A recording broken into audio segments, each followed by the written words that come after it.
Welcome. This is an introduction to Minnesota assessments from the Minnesota Department of Education, the Division of Academic Standards, Instruction, and Assessment. We are so glad that you have agreed to help us out on our MCA review committees. In this introduction to Minnesota assessments, we focus on 10 commitments to equity from MDE. Specifically, we are looking at measuring what matters and monitoring the implementation of standards. These may be obvious because, of course, we're focusing on assessing students on the MCAs and the alternate MCAs. But while we're doing that, we need to make sure we're prioritizing equity. And to do so, we need to also improve the conditions for learning as we communicate and support students and teachers in the implementation of these standards. In this video, we will provide you with an overview of the Minnesota assessment system. Minnesota has several assessments that are delivered statewide and that MDE is responsible for. Minnesota requires enrolled EL students to participate in the English language proficiency assessments. Those are called Access and Alternate Access. Every enrolled student is required to take either the Minnesota Comprehensive Assessments, MCAs, or the Minnesota Test of Academic Skills, MTAS, which have already begun to transition to the alternate MCAs this year. The alternate access and alternate MCAs are given to students with the most significant cognitive disabilities. There is also the federal assessment, the National Assessment of Educational Progress, the NAEP, which is administered to a sampling of students in each state. The access and alternate access assessments aligned to WIDA English Language Development Standards, which were adopted by Minnesota. The MCA and MTAS are aligned to the Minnesota Academic Standards in Science, English Language Arts, and Mathematics, herein referred to as the standards.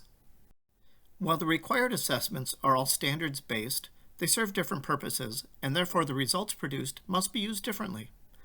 The access assessments inform student-level decisions for English learners, like determining EL services.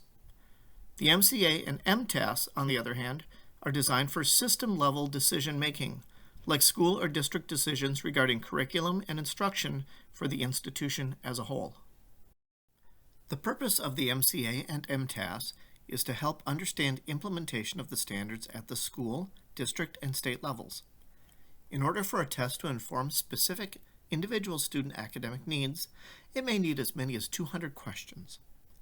Instead of lengthening the assessment, results of these statewide assessments are meant to be taken in aggregate, meaning they're meant to show us information about groups of students. Aggregate data provides insights into when and where systems are successfully implementing the standards and are in need of more successful implementation to improve academic achievement and equity. The data from the state is collected only once per year and shows only one part of the whole story.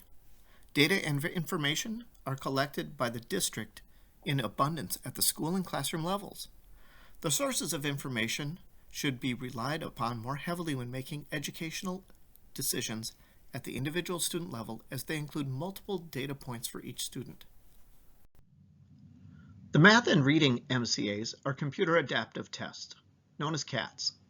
Science MCAs are fixed form tests, which are not CATs. The alternate MCAs in all three content areas are also fixed form tests. Now we are going to watch a few video clips explaining how the different MCAs are administered. The first clip explains how a math MCA works in showing how to measure a student's ability. Then you'll have an explanation on how the reading MCA works with the reading passages. And the final video clip will explain to you a fixed form test and how that is used in both the science and alternate MCAs. The mathematics MCA test items are contained in an item bank that holds more than 4,000 test items. The test items are identified by difficulty level, ranging from easy to difficult. Each student will begin the test with a test item of average difficulty. The student answers the item, and the response is scored. If the response is incorrect, the CAT algorithm selects a slightly easier question for the student to answer next. If the response is correct, the CAT algorithm selects a slightly more difficult question for the student to answer next. These steps repeat for each question until the required number of questions, as indicated by the test specifications, have been administered. The test item selection and scoring process is applied to all students taking a computer adaptive test. As a result, each student's test is unique. The Reading MCA is divided into multiple sections, each of which is composed of one or more passages and their set of items. The Reading MCA evaluates a student's overall response to a passage set rather than an individual item to determine the next passage set the student will receive. Each student begins the test with a passage set of average difficulty. A passage set is a passage and a series of predetermined test items associated with the passage. The student then answers the test items associated with the passage. The CAT algorithm scores the set as a whole and selects a slightly easier or more difficult passage set based on the student's responses to the first set.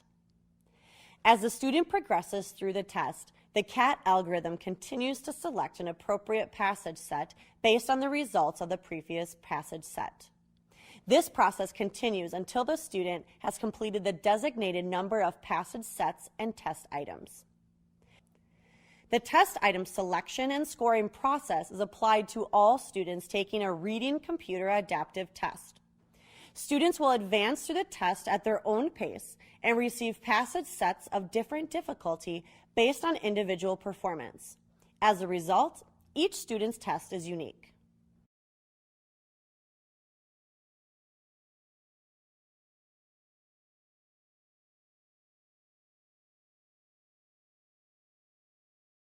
For the CAT to best measure a student's ability, the computer must pull questions that not only align to a specific benchmark, but must match the current measure of a student's ability. To do this, the item bank needs difficult items, easy items, and everything in between for each benchmark. So why do we use a CAT for the Math MCA? First of all, it is required by Minnesota law. Second, a CAT can provide more precision in measuring a student's math ability by using fewer questions because it adjusts to provide questions at the student's math ability. This way the test can be shorter. And who doesn't want a shorter test? Now watch this short video clip explaining how a fixed form test works. The video is specific to the science MCAs, and the alternative MCA is very similar. The Science MCA is an online fixed form test, which means the content of the forms is determined prior to the testing window. There are several variations of the test that differ only in the spiraled sequence of the scenarios and in the field-tested scenarios inserted into the test form. A fixed form test uses the same scenarios and items for all students. However, each student's performance on the test will result in a unique score.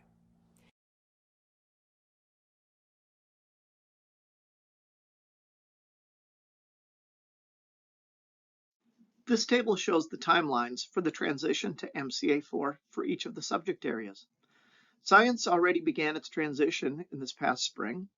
Reading will follow in spring 2026, and then math in spring of 2028. And this table shows the equivalent transition from the MTAS to the alternate MCAs for science, reading, and math. Note the years are the same as in the other slide. Thank you. This concludes the Introduction to Minnesota Assessments video. If you have any questions, please post them in the forum on the Canvas page or send them to mde.panels@state.mn.us. Thank you.